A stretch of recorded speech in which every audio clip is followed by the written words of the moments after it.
Hi, this is Chris from Rekkid Talk, and so this is going to be a contest entry.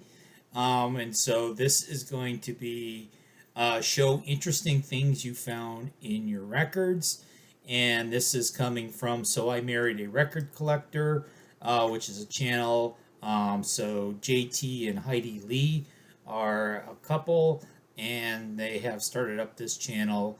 I think it's only been going for a few months. So I married a record collector, and so they want to see the stuff that comes in your records. And oh, by the way, don't bother pulling out your 70s classic rock gatefolds. They already explained that they don't want to see your pot residue.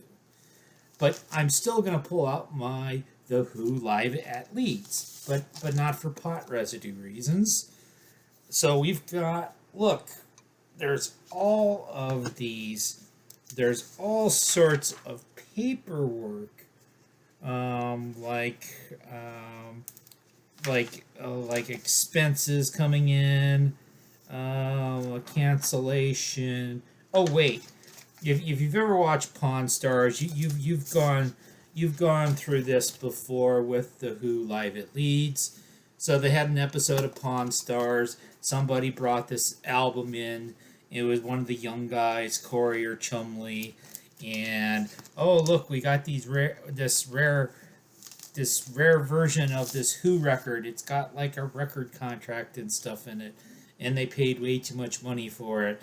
And then Rick, the middle-aged guy who's a big classic rock fan, then tells them what idiots they are because of course they all came with all those inserts in it.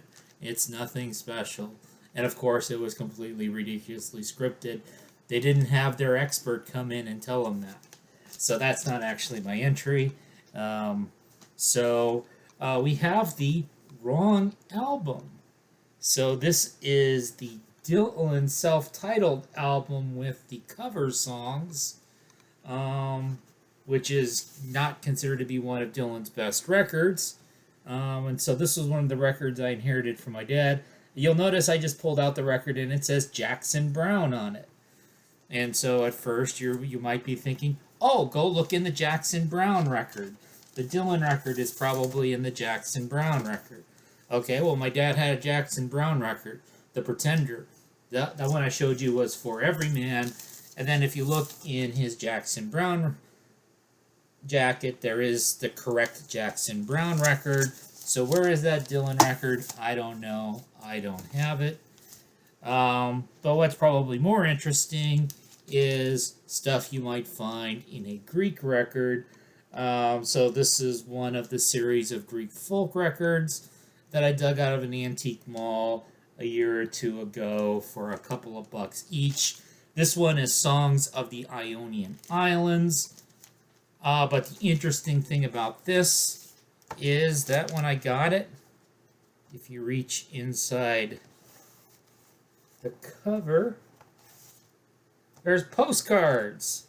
So I'll show you. We've got lots of postcards that somebody bought.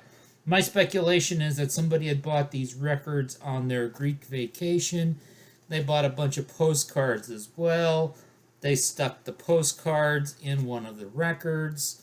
And you can see they obviously never mailed the postcards. They probably forgot all about them. The records were hardly ever played themselves. So we've got all kinds of scenes of various places in Greece, Hellas, in these various postcards.